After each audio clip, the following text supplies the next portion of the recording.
Handcuffs snapped shut around Lieutenant Naomi Carter's wrists as two racist cops dragged her away inside the courtroom in full uniform before the judge could even speak. The place meant for justice had turned into a stage for humiliation. Yet with one quiet move, Naomi made a call that would shake their world to pieces. How could a single act inside court flip the power against those who abused it? If this injustice makes you stop and think, hit like and share, because the truth behind that call will leave you stunned. Let's begin. I was sitting 3 rows back on the left, close enough to smell the old wood and hear the scuff of shoes on the tile when the afternoon crowd pressed into Charleston's courthouse. Voices curled into the rafters, lawyers whispering deals, families clutching folders, a clerk calling out names that sounded like warnings. The air had that stiff official quiet, the kind that tells you truth is about to be measured, weighed and stamped. That's when she stepped in. Lieutenant Naomi Carter. Navy blue service uniform pressed sharp metals, catching the brittle light like small, stubborn stars. She didn't carry herself like someone who wanted to be seen. She carried herself like someone who refused to disappear. A deputy directed her toward the witness benches, and she gave a polite nod, one hand resting on a folder, the other free, relaxed, ready. You could tell she'd been trained to make every movement count. 2 court security officers tracked her from the moment she crossed the threshold. Sergeant Blake Reynolds was the kind of man you notice even when you don't want a square jaw set hard, shoulders pitched forward like he was already bracing for a fight. His partner, Officer Mark Cooper, stood half a pace behind younger, careful eyes, never settling anywhere for long. They wore the same uniform, but it fit them differently on Reynolds. It was armor. On Cooper, it felt like a promise he wasn't sure he could keep. Naomi took her seat at the witness rail. The room shifted to accommodate her the way a crowd shifts when a storm cloud rolls in. No panic, just the hush that comes right before the first drop. A woman in front of me leaned toward her husband. She's military. She breathed as if saying it quietly might keep it safer. The husband only nodded, mouth tight. Even the bailiff glanced twice, then pretended he hadn't. I heard Reynolds before I saw him move. Low voice sharpened on purpose. Uniform doesn't make you noble in here. He said it like he was trimming a wick, small words meant to control how the flame would burn. Naomi lifted her eyes steady and unbothered, then let them drop back to the folder in her lap. She didn't answer. Sometimes silence is a better witness than speech. The judge hadn't entered yet. Lawyers shuffled binders. A court reporter tested her keys. The clock above the seal ticked in a way I could feel at the back of my teeth. The case on the docket was civil. Nothing flashy, at least on paper. Property lines, damaged reputations, money that changed hands and then changed its mind. Naomi was here because facts needed a spine, and she had one. Reynolds drifted along the rail like a tide that wouldn't recede. He wasn't touching anything. He didn't need to. His presence did the touching for him. Cooper hovered near the aisle, watching the door, watching the judge's bench, watching Naomi like he was trying to memorize an exit he might need in a hurry. He cleared his throat, once soft, then stopped himself as if sound alone could be an admission. "Ma'am," Reynolds said, finally planting himself so his shadow cut across Naomi's knees. "Let me see your identification." He said ma'am the way some men say girl. Naomi didn't fumble. She didn't explain herself. She held his gaze for a fraction longer than was comfortable, then set the folder aside and pulled out her wallet. Military ID, driver's license. She arranged them neatly on the rail as if this were routine, as if routine could protect you. "I'm a scheduled witness," she said. Her voice had depth to it, not loud, just full. "The clerk has my paperwork." Reynolds didn't look at the clerk. He leaned in close enough that I could see the corners of his mouth pull not quite a smile. "Paperwork has a way of getting lost," he said. "Step out." The bailiff stirred. "Sergeant," he warned not unkindly. "Court has a choreography. The bailiff knows the steps." Reynolds cut him a glance that said he'd learned a different dance. Cooper shifted his weight like his shoes hurt. He looked at Naomi's ID and then away, as if that single glance was an intimacy he hadn't meant to share. "She's listed Blake," he said low, almost hopeful. "It's on the sheet." Reynolds didn't turn. "Security doesn't check sheets," he said. "Security checks threats." He let the word hang there, heavy as a gavel. Naomi breathed in slow and visible, the way you do when oxygen has to be an act of will. No tremor in her hands, no apology. She gathered her cards and returned them to the wallet and placed both palms flat on the rail. Sergeant, she said, I'll answer any questions the court has for me. I'm here to testify. That's all. Everything's all until it isn't. Reynolds said. He took one step closer. The space between them vanished like a trap door. That was the moment the room changed. Not loud, not dramatic, just a small collective awareness that something was veering off the approved map. A clerk's pen stopped scratching. A juror from a previous case peered back through the doorway, sensing weather. Even the lights felt brighter, like the building itself wanted a better look at what it was about to hold. I caught Cooper's face, then really saw it. The uncertainty wasn't just professional, it was personal, like he was standing on a plank and could hear it creak. He touched the radio on his shoulder and then took his hand away. He looked at Naomi, and I swear to you, in that split second, he looked like a kid who'd been told to be a man without being told how. The judge's door remained closed. That door might as well have been another continent. Let me be plain, Reynolds said, straightening, as if he were about to recite an oath only he recognized. In this room, your uniform is a costume. In this room, you follow my direction or you leave in cuffs. No one gasped. That would have made it easier. Instead, people looked down. Papers rustled. The court reporter folded her hands so tightly her knuckles blanched. A man near the back took off his hat, then remembered where he was and put it back on. It is a peculiar cruelty, the quiet kind, the kind that asks a room to collaborate. Naomi didn't look at the door. She didn't scan for help. She set her shoulders the way a person sets a picture frame that's been knocked crooked. I'm here to tell the truth, she said. That's the only direction I'm going to follow. I felt it then, that thin wire running through the room, humming. It stretched from Reynolds' jaw to Cooper's uneasy stance to the clerk's stilled pen and all the way to Naomi's hands on that scarred wooden rail. It's a wire you hear right before something breaks. Reynolds' chin lifted a fraction decision, settling into place. Cooper opened his mouth and closed it again, a fish on dry land wishing for a tide. Somewhere in the building, a copier started up and then jammed a stutter of plastic teeth, ridiculous, human, ordinary. The kind of sound the world makes while it decides whether to look away. The judge's door stayed shut. Reynolds stepped forward. Naomi did not step back. That's how it began. Not with a shout, not with a siren, with a stare that refused to bow a line drawn on worn wood and a room full of people pretending they couldn't see the edge they were standing on. I remember the exact scrape of Reynolds' boot against the marble when he came back to the rail, like he wanted the sound to announce him. He planted himself so close, his shadow fell over Lieutenant Naomi Carter's hands. Identification, he said, for verification. He made verification sound like a verdict. Naomi didn't blink. I'm a scheduled witness, she replied, even steady. My documents are already filed with the court. She didn't raise her voice. She didn't plead. She just placed the words where they belonged on the record. Reynolds didn't take the hint. He tipped his chin at Cooper without looking away from Naomi. Cooper moved because that's what you do when the person in front of you never doubts himself. He reached for the folder on the rail like it might bite. Naomi slid it an inch back toward her side. Not a challenge, a boundary.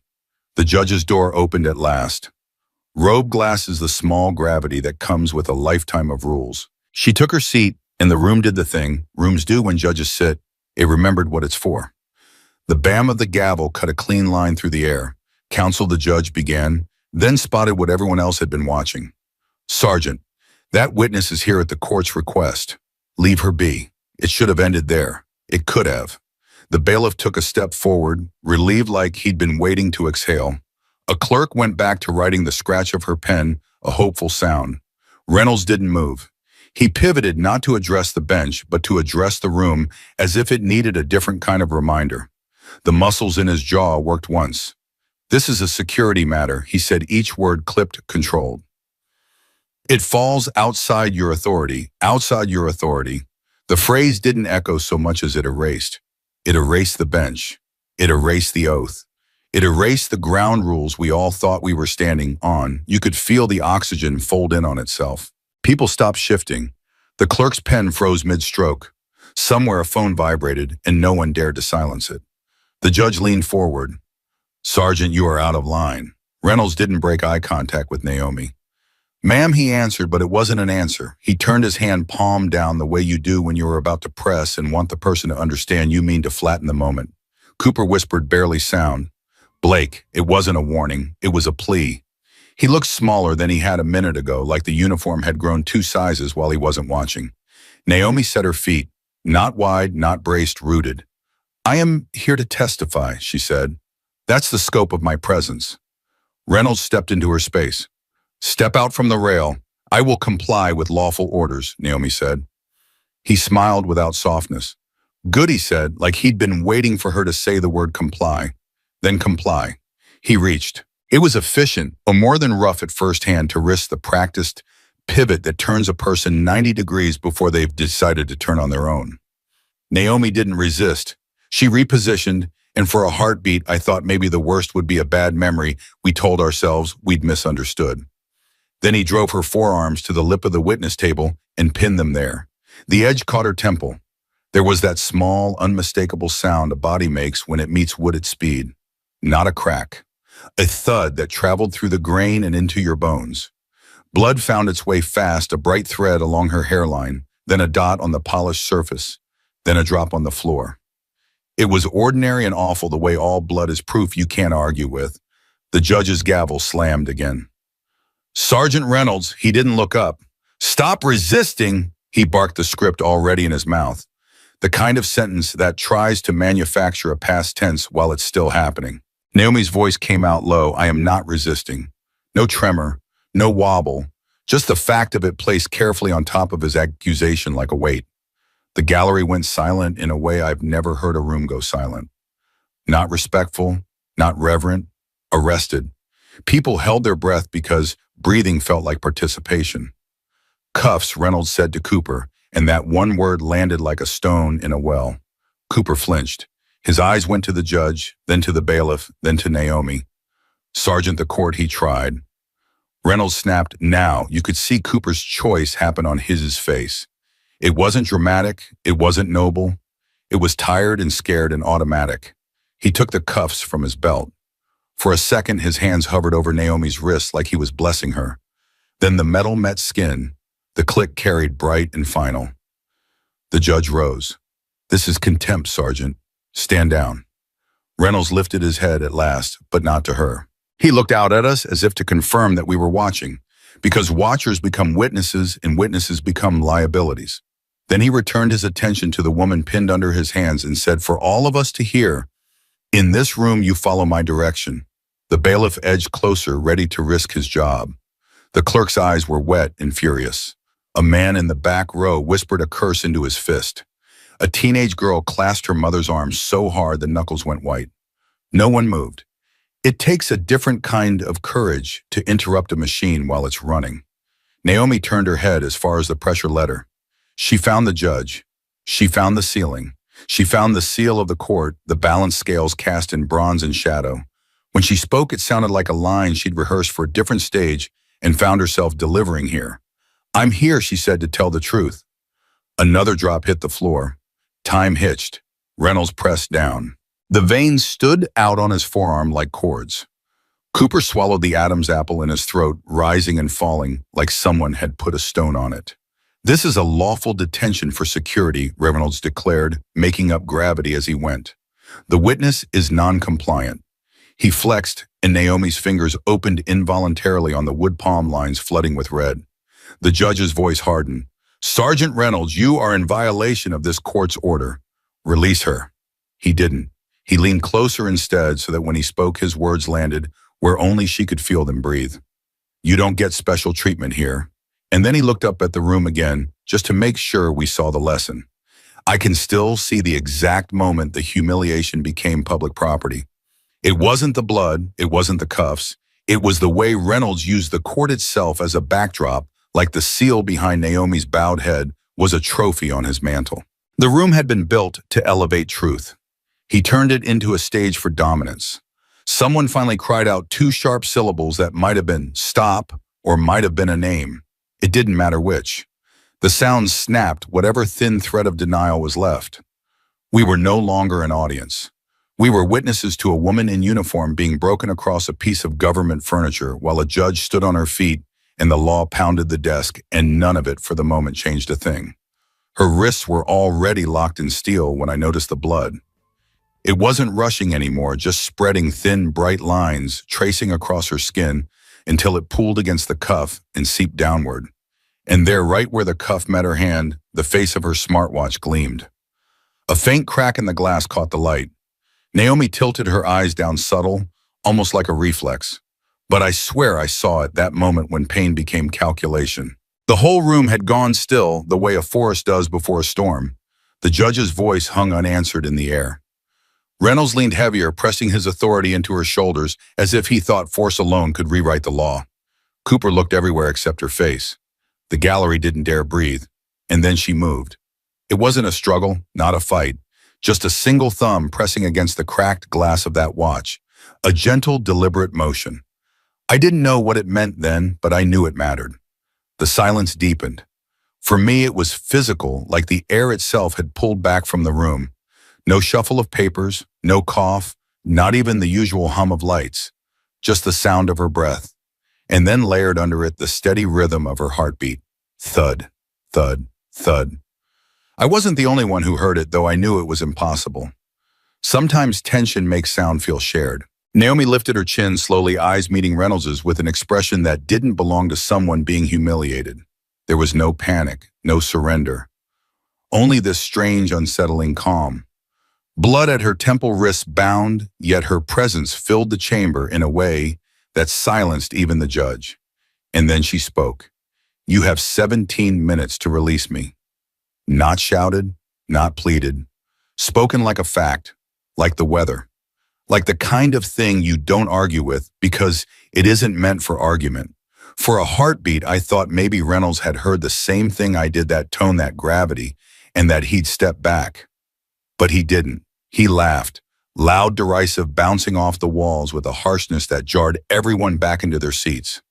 17 minutes, he scoffed. "Lady in here, I'm the law, not you." His voice carried brash and certain, but the sound didn't erase what she just planted in the air. That sentence lingered thick and heavy, a countdown nobody could see, but all of us could feel. The crowd shifted nervously.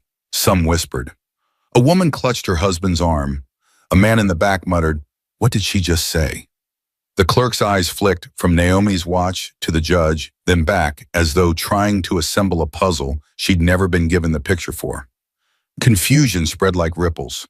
People leaned into one another searching for answers, but no one spoke them aloud. The word 17 minutes had taken root. Naomi didn't repeat herself. She didn't explain. She simply sat there, wrists bleeding into steel lips curved in the faintest smile. The kind of smile that makes you wonder if you've just miscalculated everything. Reynolds barked to cover the unease snapping at Cooper. "Get her out of here." But even his bluster felt thinner now, like his voice couldn't quite fill the silence Naomi had created. And me, I couldn't take my eyes off her. Not because she was broken, but because she wasn't. Something in that quiet confidence told me she wasn't bluffing. That watch, that drop of blood, that calm smile, whatever she'd done, it meant something. The judge tried to recover authority. "Lieutenant Carter," she said carefully. "What do you mean by—" But Naomi stayed silent. She didn't look at the judge. She didn't look at Cooper. Her gaze stayed fixed on Reynolds, steady as stone, like she was waiting to see how long it would take him to realize the ground under his boots was shifting. And the rest of us? Well, we leaned forward in our seats, hearts caught in our throats, desperate to know what exactly happens when those 17 minutes run out. They yanked her up so fast the bench screeched against the floor. Lieutenant Naomi Carter's shoulders jerked, wrists twisted in the cuffs, but she didn't cry out. Reynolds had her by one arm, Cooper by the other, and the sight of those two men dragging a woman in full uniform down the aisle of a courtroom silenced whatever courage the rest of us might have had. The judge shouted, "Release her. That's an order." The gavel cracked sharp as thunder, but Reynolds didn't slow. He shoved the doors open with his shoulder, pulling Naomi into the hallway like she was contraband instead of a soldier. The echo followed us, heels, boots, cuffs, rattling metal against bone. The sound didn't belong in a courthouse. It belonged in a back alley. Reynolds pressed his radio. "Control, this is Reynolds. We're detaining a non-compliant subject resisting inside the courtroom." The words chilled me. He was building the record as he went laying bricks of a lie for anyone who wasn't here to see the truth. Cooper stumbled beside him, his grip hesitant, his face pale. "Blake," he muttered, voice cracking. "Are you sure about this?" She's... Reynolds cut him with a glare. Do you want to keep your badge, Cooper? Then don't question me again. It was like watching a teacher slap a child into silence. Cooper's head dropped. He tightened his hold, though his hand shook. Naomi's steps faltered once. Blood was still working its way from her temple, a red thread painting her cheek and staining the collar of her uniform. She was breathing hard now. Shallow, controlled breaths, the kind you take when pain is threatening to topple you. But her face wasn't broken. Her eyes stayed forward steady, unflinching, and when they caught mine for the briefest second, I swear I felt my own spine straighten. She wasn't begging. She wasn't even asking. She was enduring. That hallway, God, I'll never forget it. The courthouse walls that had looked so solid when we filed in now felt like they were caving inward. Fluorescent lights buzzed above, cold and merciless. The portraits of old judges stared down, frozen smiles that seemed to mock the living chaos below them. Every door they passed stayed shut, as if justice itself had turned its face away. It felt less like a hall of law and more like a gauntlet, an ugly stretch where truth had no foothold. A clerk ran after them a few steps, stammering, "Sergeant, please, she's a witness." Reynolds didn't even turn his head. He just barked, "Back to your post," and the clerk froze, fear pinning her where authority couldn't. Cooper's voice came again, quieter, almost trembling. "We don't have grounds. She hasn't done anything." Reynolds jerked him close by the collar while still gripping Naomi with his other hand. His whisper was venom, but loud enough for me to catch. "She'll have grounds when I write them. You want to keep arguing, or you want to keep working?" Cooper said nothing after that. His silence was heavier than the cuffs on Naomi's wrists. Naomi stumbled once more as they turned a corner, but even in that stumble there was dignity. Her chin lifted, eyes locked ahead. And I thought then, if this is what it looks like when a person refuses to surrender, maybe dignity isn't polished metals or court orders. Maybe it's just refusing to drop your gaze while the world tries to grind you into the floor. Every person who saw them pass felt the same clash inside the uniform, demanding respect, the blood demanding outrage, and the silence demanding shame. And as the doors at the end of the hall swung open, spilling their figures into the harsh light beyond the courthouse, the supposed temple of justice felt more like a furnace, a place where truth was burned down to ash. That hallway was no longer a corridor of law. It was a tunnel straight into hell, and Naomi Carter walked it with her head held high while two men tried to drag her lower. They had her pointed toward the stairwell down to the basement cells when the building itself seemed to answer her deadline. The door at the end of the corridor blew inward on a gust of heat and daylight. It wasn't dramatic so much as decisive, like the courthouse had exhaled. For a second, Reynolds froze, one hand on Naomi Carter's elbow, the other still crushing his radio. Cooper's grip loosened just enough for Naomi to find her balance. Then the sound rolled in engines, idling low, synchronized the kind of mechanical heartbeat you feel in your ribs. 3 black SUVs slid to a stop across the loading bay doors, opening in a single practiced sequence. 6 people stepped out in plain clothes that didn't read plain at all, dark jackets, clean lines, no badges on their chests, but authority stitched into the way they stood. Feet shoulder-width, hands empty, invisible eyes sweeping the space without hurry. "Who the hell are you?" Reynolds called, squaring his shoulders as if his voice could widen him. No one answered him at first. They didn't need to. The lead man showed his hands, palms up, a peace gesture that somehow said command. He walked into the hall's shadow as if he owned light and shade. Both stopped at the yellow stripe that marks where the public ends and custody begins, and only then spoke. "Special Agent Marcus Daniels," he said, voice flat as a ruler. He held up a leather case federal seal photograph, the kind of ID you don't get at the mall. "Department of Defense." The letters did something to the air. Not magic, gravity. Reynolds snorted like he'd been offered a counterfeit. "This is a county courthouse," he said. "You're out of your lane." Daniels didn't blink. "Lieutenant Naomi Carter is under active protection pursuant to Protocol Delta 7. Each word landed with its own period. "Release her now." There was no courtroom formality to it. "No, Your Honor." "No, please." Just a statement of jurisdiction, clean as a cut. Cooper swallowed hard. I heard it. The small bob of his throat looked like a white flag nobody had taught him how to wave. Reynolds recovered the way men do when their certainty takes a hit. He got louder. She's a non-compliant subject resisting detention, documenting, said the woman to Daniel's right, lifting a compact camera that blinked a red light. Two more agents peeled off, one posting at the stairwell, another at the loading bay doors. A fourth rolled a slim medical kit across the floor, with the back of her knuckles never taking her eyes off Reynolds' hands.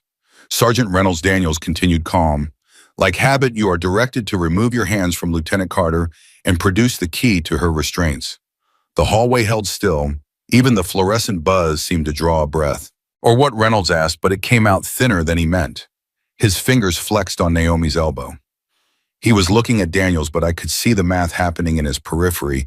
6 in plain clothes, coordinated, not winded, not guessing. A camera rolling. A medic with blue gloves half pulled on. A man at the stairwell who had already judged the distance and decided he could close it if he had to. Naomi's breath lifted and fell measured. Blood had slid along her jawline and dried into a dark comma at the corner of her mouth. She didn't fight. She didn't fold. When Daniel's eyes found hers, she gave him a single, almost imperceptible nod that read like a password, "I'm here. Proceed." 15 minutes, she had said in the spirit when she told him 17. And we were there. I knew it without looking at a clock. Officer Cooper Daniels said, shifting his attention without raising his volume, unlock the cuffs. Cooper's eyes flicked to Reynolds, begging for permission that didn't arrive. He hesitated exactly one heartbeat too long. Daniels didn't repeat himself. He just shifted his stance a quarter inch, enough to make room for the medic to step forward enough to let the camera catch Cooper's face and profiled out, fear conscience before it settled into compliance. Cooper reached for his belt. The key came up on its chain, small metal music in the big quiet. His hands shook. He missed the slot once, breathed, tried again. The lock gave with a click that sounded like a verdict. Red grooves cuffed Naomi's wrists. The medic lifted her forearm, gently turned it, assessed. A second agent handed over gauze without being asked. They worked like people who had done this before, not here, not with these men, but with pressure, with adrenaline, with the need to look steady so someone else could borrow steadiness. Reynolds didn't let go of the narrative. "You're interfering with a lawful detention," he said, but the sentence no longer carried weight. It blew past Daniels like a paper bag past a brick wall. "The only interference," Daniels said, "is yours." He tipped his chin toward the camera. "Continuous recording from arrival." Back to Reynolds. "Further contact with Lieutenant Carter will be treated as obstruction and as assault on a U.S. service member under active federal protection." He didn't thunder. He didn't threaten. He labeled.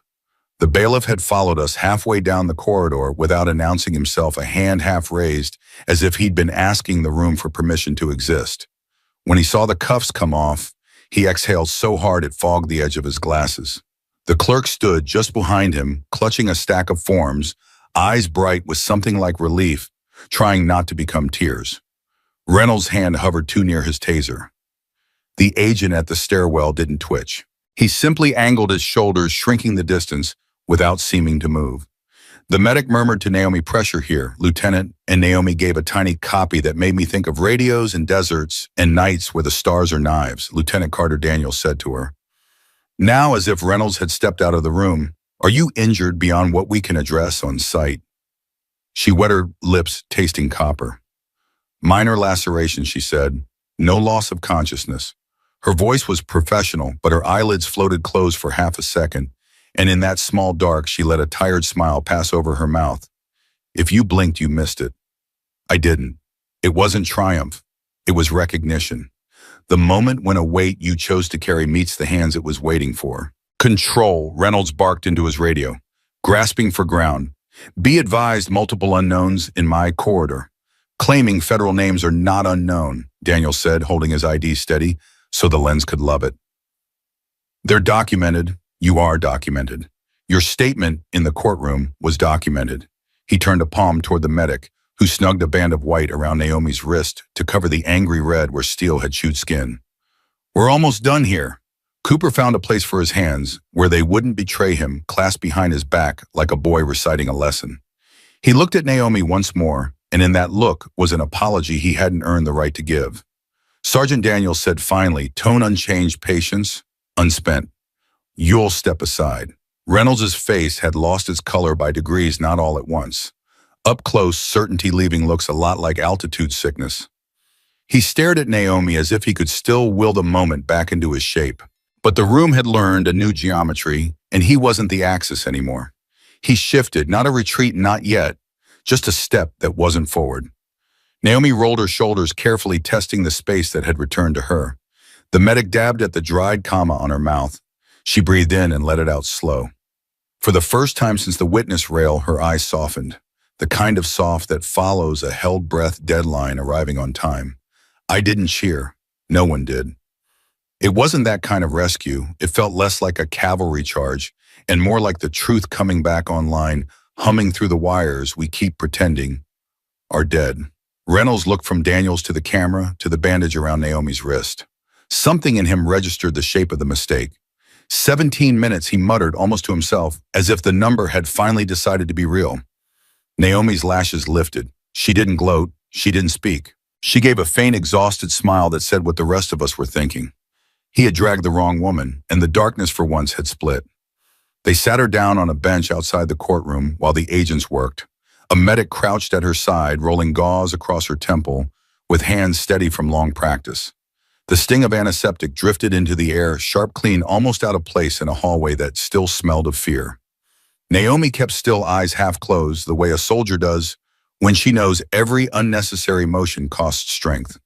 And in that half-closed space, you could almost see her slip backward, away from the sting, away from the cuffs, into a memory stitched so deep it rose like muscle. Charleston, 1945. The war had ended, but the battles hadn't. Sergeant Elias Carter, her grandfather, walked through these same streets in a uniform still dusted with Europe's soil. Bronze buttons, polished boots, scuffed from marching longer than most men could imagine. He had fought for a country that never promised to fight for him.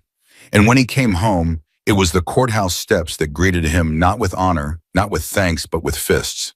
The police had been waiting, not because he had broken a law, but because he had worn one. That uniform, that skin. They shoved him down before the columns beat him, where marble met brick, and left him with a lesson they thought would keep him low. Your dignity isn't welcome here. But Elias never surrendered it.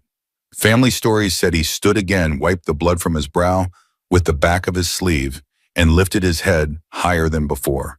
And to the boy who would become Naomi's father, and later to Naomi herself, he left a line that was passed down like scripture. Don't you ever let them steal the dignity stitched into this uniform. The words weren't loud. They didn't have to be. They lived in the bloodline, in the marrow.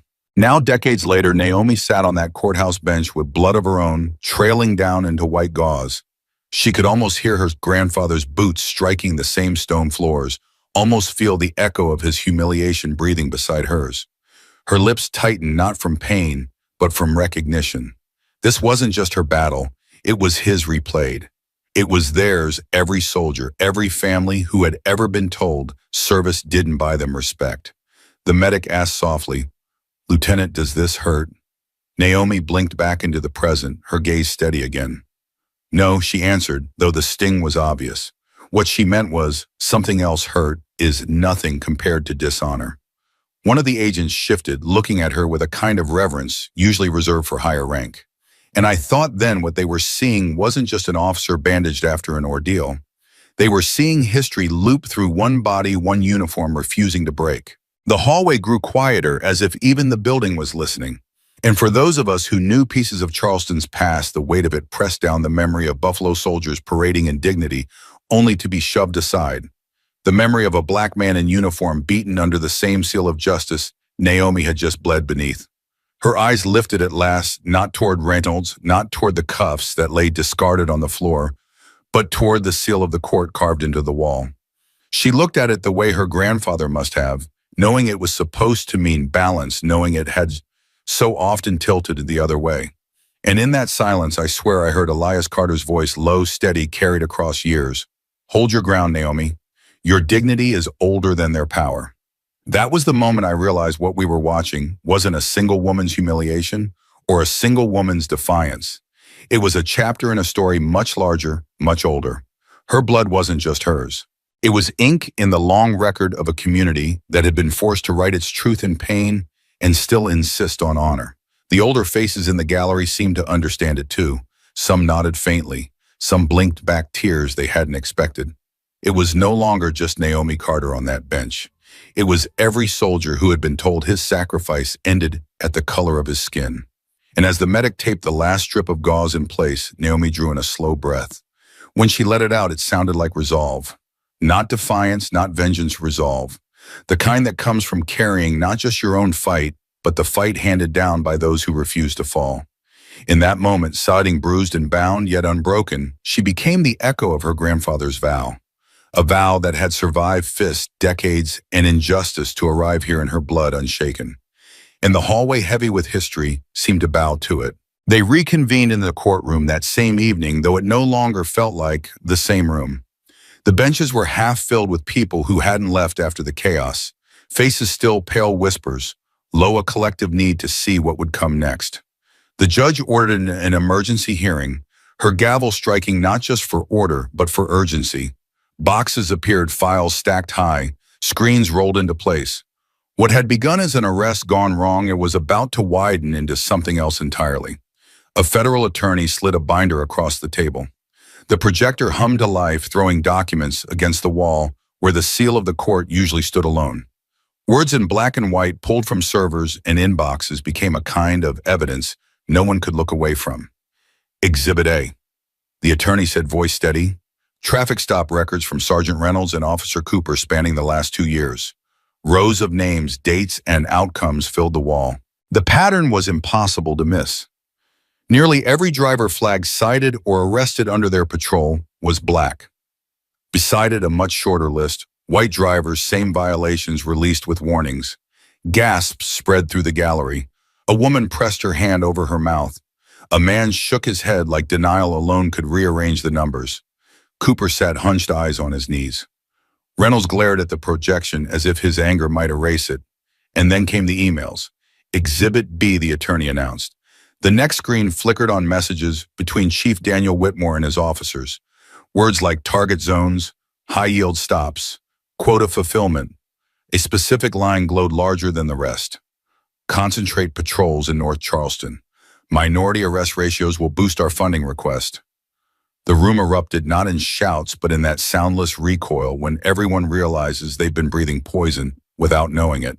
Whitmore sat at the defense table, silver hair combed back, posture crisp, as if discipline could hide decay. He didn't look at the screen. He looked at Naomi. She rose slowly, still bandaged, uniform torn, but presence unbroken. Her voice was low enough that people had to lean forward, but clear enough to strike through every whisper. You didn't just betray the people you swore to protect, she said. You betrayed the very idea of justice. You turned this courthouse into a marketplace, selling dignity for dollars. Her words didn't shout. They carried heavy and deliberate, like stones laid one by one across a river. Whitmore finally spoke, his tone smooth, almost rehearsed. Lieutenant Carter, he said, you're a soldier. Brave, decorated, no doubt, but you're naive. Systems don't bend for outrage. Systems endure because they have to. One soldier doesn't change that. The sentence slithered through the chamber. People shifted, some nodding unconsciously, others bristling. It was the kind of cynicism that wears the mask of wisdom. Naomi didn't flinch. My grandfather wore this uniform and was beaten on these steps. You ordered men to repeat that history. Tell me, Chief, how many generations do you think it takes before someone refuses to bow? Her eyes never left his. The lights above caught the bandage on her temple, stark against her dark skin, a visible reminder of the price already paid. The gallery froze between breaths. You could feel the collision of philosophies, not shouted, but sharpened. One man insisting corruption is inevitable. One woman insisting dignity is not negotiable. The judge leaned back, her face unreadable, gavel resting but not forgotten. The documents glowed on the wall behind her like an indictment carved into stone. And for the first time, the room seemed to understand this wasn't Reynolds against Naomi, or even Whitmore against one soldier. It was the system itself on trial. The silence stretched brittle, electric. And in that silence, you could feel every person asking themselves the same question: if she stands against that machine, who among us will stand with her? It didn't take long for the pushback to begin. The truth never comes cheap in Charleston, and you could feel the price climbing by the hour. First, it was the student, the one who'd had the courage, or maybe just the reflex to lift his phone when Reynolds shoved Naomi against the rail. He'd uploaded a clip before the bailiff swept everyone out.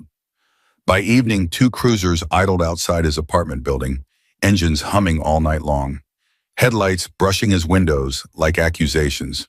He posted once more, voice tight with fear. "They're watching me." Then silence. Next came the older couple. They tried to intervene in the hallway, tried to speak up for Naomi when she was dragged away. 2 days later, they each had citations stacked against them: cracked taillight, improper turn, failure to yield.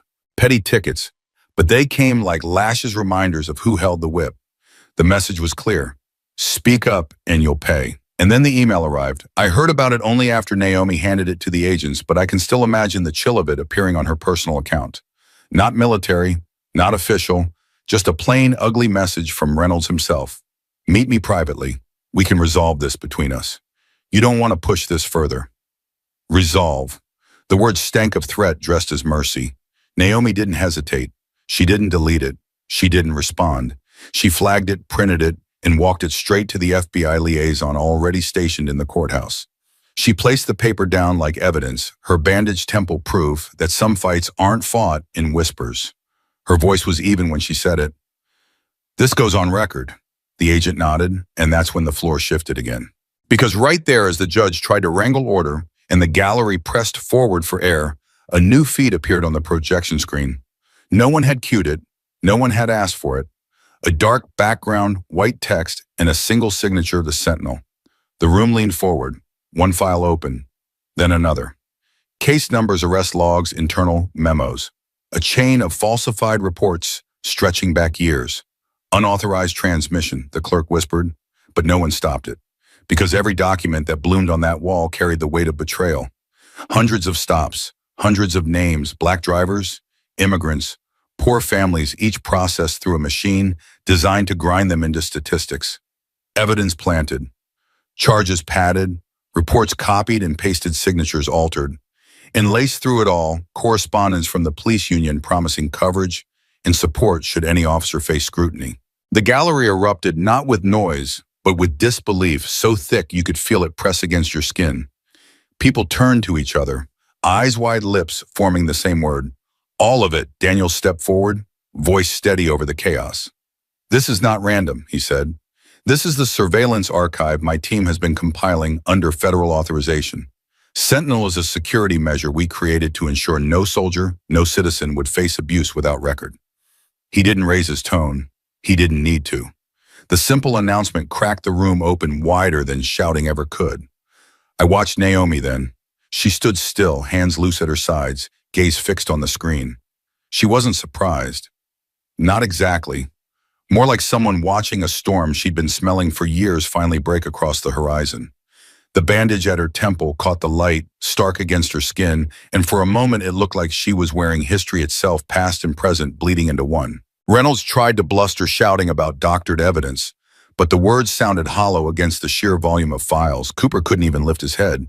And Whitmore, stone-faced at the defense table, sat perfectly still. Because sometimes stillness is all a man has left when the walls close in. What hit me hardest wasn't the scale of corruption. It was the realization that Naomi's arrest had only been one line in a ledger already bloated with lives. She was visible because of her rank, her uniform. But the others, the student, the couple, the dozens, the hundreds, had no protocol, no SUV cavalry, no Daniels waiting at the door. And that was when the gallery understood this wasn't about one woman in a courtroom anymore. This was about a city, a department, a system. The air snapped with it. People shifted eyes, no longer frightened, but furious.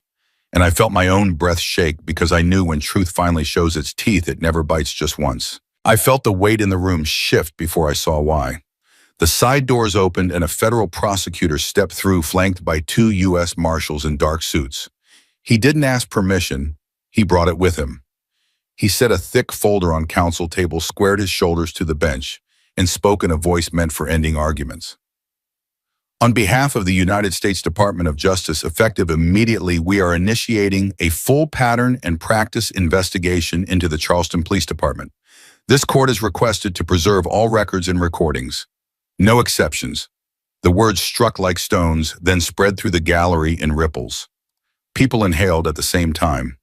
The judge, who had held steady it all day, leaned forward a fraction, gavel resting in her fingers like a metronome waiting for a beat. Reynolds tried to catch the old rhythm. "This is a county matter," he snapped, finding volume where authority had begun to slip. "You don't have jurisdiction in my courtroom." "Not anymore," the prosecutor said, no heat, just a fact. He nodded once to the marshals. They crossed the space with the calm tempo of men used to gathering storms. One took Reynolds' wrist, the other touched his shoulder, and whatever fight he'd been rehearsing drained from him. The cuffs closed with the same crisp click we'd heard hours earlier, only now the sound felt like the room correcting itself. A few hands clapped before people caught themselves. Then more joined in, not wild or vengeful, just relief, finding a voice at last. Cooper didn't wait to be told. He turned his hands behind his back, eyes on the floor. When the steel met his skin, he exhaled like someone who had been holding his breath since morning. If he said "I'm sorry," it was inside his mouth where only he could hear it. Naomi stood near the rail bandage, bright against her temple, watching without a smile. She didn't savor it, she witnessed it. The rail that had bruised her now stood between her and a different kind of power, and she let the moment pass over her like a tide. Then the prosecutor faced the table where Chief Daniel Whitmore sat with his jaw set and his papers perfectly aligned. "Chief Whitmore," he said, "you are summoned for immediate federal questioning and production of communications pursuant to this investigation." Whitmore reached for procedure the way a drowning man reaches for anything that floats. "We will address this through counsel," he began, voice even. "This is irregular. Your compliance is required now," the prosecutor replied. "A grand jury has been noticed. You will be escorted to a secure interview room following this session." A small tremor touched Whitmore's pen. He looked at the screen, still frozen with the union emails, then at the gallery, then finally at Naomi. Their eyes held for a beat. She offered nothing. No triumph, no anger, just that steady, exhausted certainty that had carried her through every hour. He blinked first. The judge brought the gavel down once, not to silence, but to anchor. "This court acknowledges the Department of Justice's notice. Clerk, you will secure the chain of custody for all exhibits and recordings. Bailiff, coordinate with the marshals." Her voice softened on the last sentence. "Let the record reflect the gravity of today." Someone behind me began to cry, the quiet kind that doesn't ask for attention. A woman pressed her hand to her chest. A man bowed his head. Near the aisle, an older veteran in a faded ball cap lifted two fingers in a small salute. He probably knew it wasn't regulation here, but it was what he had. The gesture found Naomi, and she dipped her chin in once in return. Reynolds turned his face toward the gallery as the marshals guided him away, as if he still needed an audience to exist. There was no echo left for him to fill. Cooper followed. Shoulders rounded the chain between his wrists, whispering a rhythm that no longer belonged to him. It should have felt like triumph. In a way, it did. The same room that had been twisted into a stage for humiliation was now the scene of accountability.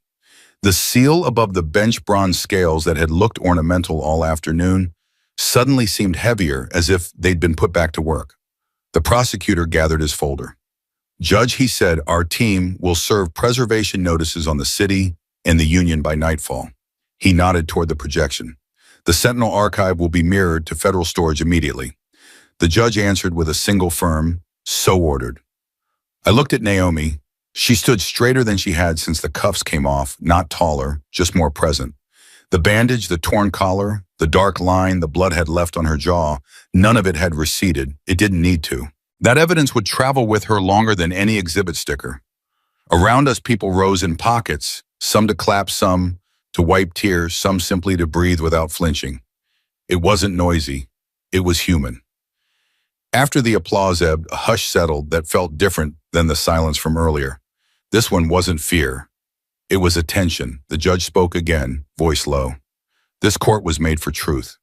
Today it remembered. That line stayed with me. It still does. Because in that hour, the room felt level for the first time. The law had turned inward and done its job. Reynolds and Cooper left in cuffs. Whitmore's color had drained to paper. The gallery, so recently a witness to cruelty, became a witness to course correction. And Lieutenant Naomi Carter, blood-dried, dignity intact, stood at the center of it without asking for more than what the oath on the wall already promised. Yet even as relief rolled through the room, a shadow lingered. The files on the screen had listed names that would never stand where she stood.